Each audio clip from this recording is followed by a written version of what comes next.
I want to talk about Courtney and Will in this last episode of Life After Lockup. It starts off with Will, and Will looks a lot better compared to his last episode. His last episode, it looked like he hadn't been sleeping in days. It looked like he hadn't shaved in a few weeks.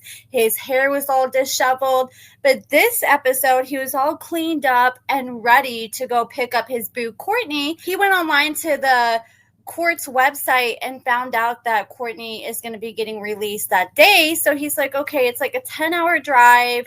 I don't know if I want to go down there because Courtney did F up and it's starting to feel like she doesn't care about this marriage. Like she wasn't making me a priority before she was locked up. But at the end of the day, even though my mind's telling me no, my heart is just telling me yes. So he decides to get in his car. He looks like he's about to make the 10-hour drive to Portland, Oregon to go see Courtney. And on his way there, he even called one of his friends. I guess he works with this friend. And he's like, hey, I just want to let you know, I'm probably going to be working out of Portland for a few days. And when his friend heard Portland, they already knew that Will was going to go pick up Courtney from jail. And they already knew about all the drama with Courtney getting caught with drugs and Courtney avoiding Will before she went to jail. And they're like, dude, do you really think this is a good idea? And Will was like, I don't know, but I just feel like I got to see it through. And his friend was trying to talk some sense into him, but Will just really wasn't trying to hear him out at that moment. Will pulled over, he got out of his car, and he's like, you know what? Now that I think about it, I just had this conversation with my friend. I'm starting to think maybe it's not worth driving all the way out there. Maybe I should just leave Courtney to fend for herself when she gets out. He's starting to think with reason, and he is sitting there going back and forth if he wants to pick up Courtney, but time's a ticking, and Courtney's due to be released from jail at any given time. And then next thing you know, we see Courtney walking out of jail, and when she walks out of jail, it was an empty parking lot. She's looking all around, looking in the bushes, looking in the parking lot, behind cars, trying to look for Will because she thought 100% for sure that Will was going to be there for her. Even though Will didn't show up for Courtney's release, somebody else did. There's this guy in the parking lot named Mark, and I could tell as soon as I saw him, I was like, okay, that's got to be one of her sugar daddies. So Courtney walks out, and she's like, where's Will? And her friend Mark was like, nobody's out here but me. So she walks up to Mark. She gives him a hug. He looks all excited. And I noticed the camera zoomed in on his finger. And at first I was like, is this man wearing a wedding ring? At first I was like, damn, this man has some balls to be married and to go on national TV picking up his sugar baby fresh out of jail who's married to someone else. And so Mark gives her a hug, and you can just tell by the way he's looking at Courtney and rubbing on her back that he definitely has a thing for Courtney, and he's definitely wanting more than just a friendship out of Courtney. So Courtney was like, yeah, Will was supposed to come. He's not here. And Mark was like, don't worry, I got you. Wherever you need to go, I'm going to take you. And Courtney was like, okay, I need you to give me a ride to the halfway house to pick up all my belongings and take me to my new halfway house. And he's like, okay. And she's like, but first, I need to talk to Will and see where the hell he is. So she takes, I don't know if it was her phone or Mark's phone, but she takes a phone. She calls Will. And Will gave her nothing but straight attitude. She calls him and she's like, where are you at? I thought you were going to be here. And he was pretty much just yelling at her like, why would I reward you after you literally just got caught with drugs and put our marriage in jeopardy? And oh, and I forgot to totally mention the icing on the cake with all this. Will was in the car driving to go pick Courtney up. He gets a call. And he answers it, and they're like, hey, I just want to let you know I'm handling your case regarding your out-of-state compact with Courtney, and we did find out that she had a parole or probation violation, and she was arrested. So unfortunately, that disqualifies you from out-of-state compact, so she will not be able to leave Oregon. And after he heard that, that was like the final nail in the coffin, and he's like, you know what? It's not worth going all the way to Oregon, especially since she messed up being able to come to California. So he was upset and he decided to turn his ass around and not go pick up Courtney. So when he's on the phone with Courtney, Will was like, yeah, I was coming to get you, but then I found out that you can't move out of Oregon anymore. You ruined the out-of-state compact. And I'm like, man, does she even really care about me? If she doesn't care about me, then why should I care about her? They're giving Courtney that business. He was going off on Courtney. And, sometimes Will can be a little much with all his yelling. I think he'd be a hard person to have a conversation with when he's heated, because he just gets so emotional at times and upcharged.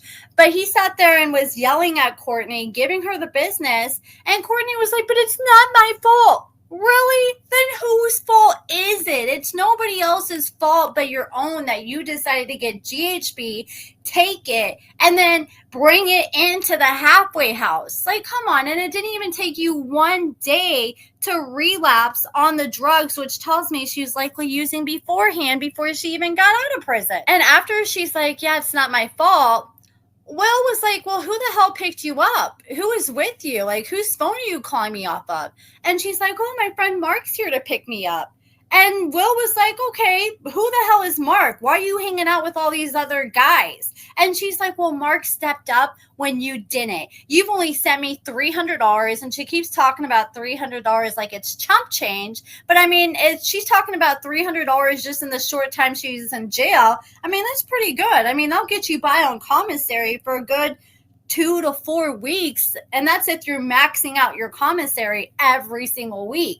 So she's like, yeah, $300 ain't shit. Mark stepped up when you wanted. He's been taking care of me financially. He was here to pick me up when you wanted. And that really triggered Will. He's like, okay, if Mark's so great, then why don't you just go run off with Mark? And she's like, well, he doesn't judge me. He doesn't sit here and rub all my mistakes in my face. But the thing is, I think Courtney needs someone in her life to kind of rub her mistakes in her face, because otherwise she's just going to sit there and, I feel like, avoid reality and try to pretend like, oh, this didn't happen. And she's like, yeah, Mark was there for me when you weren't. So don't be mad because he stepped up.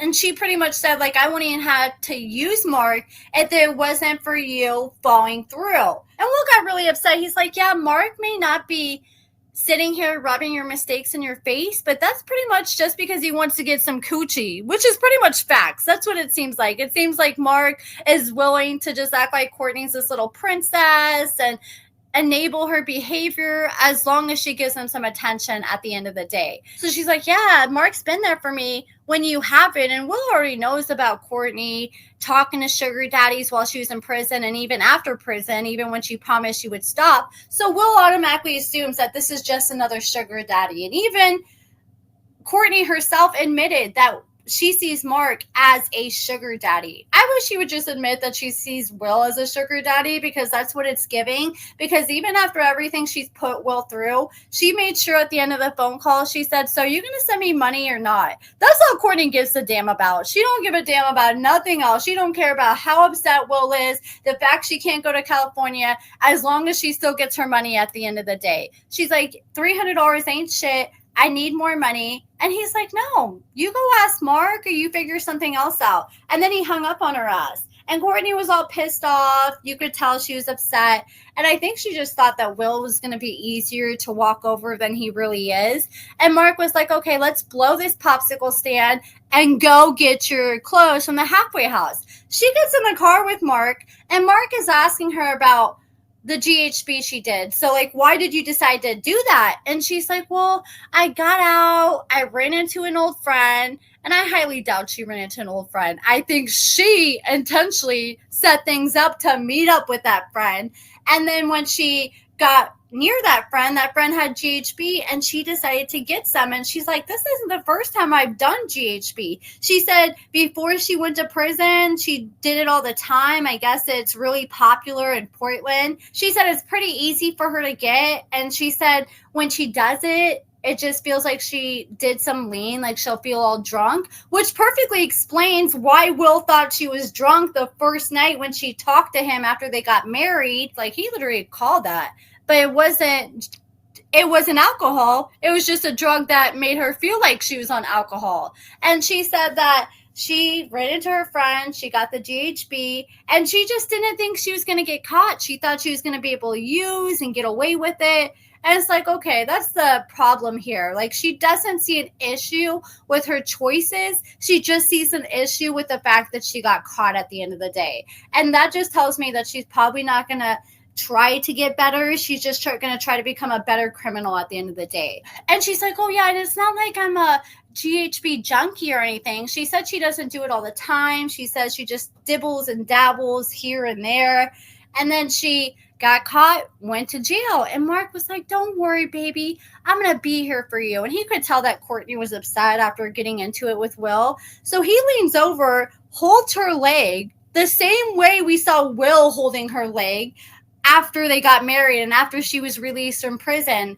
He was literally like touching all up on Courtney like that's his woman. And Courtney like has no shame at all. She admitted, yes, this man is one of my sugar daddies. I met this man through one of my friends like 5 years ago, and he's been sending me money consistently. And you can just tell this dude has a heart on for Courtney. He can't keep his eyes off her, and you can tell that's the one thing he's after at the end of the day. You can tell he just doesn't want a friendship with Courtney. He wants to be friends with benefits or possibly be her man. And he's like almost trying to talk her out of being with Will. He's like, well, maybe it's a blessing that you don't have to go to California with Will, because now you can sit here and spend more time with me. And Courtney was sitting there rolling her eyes and side-eyeing the guy the whole time. Like, you could tell she was so annoyed with this guy, and she wasn't feeling anything he was saying when it came to like talking or hanging out or getting closer with each other,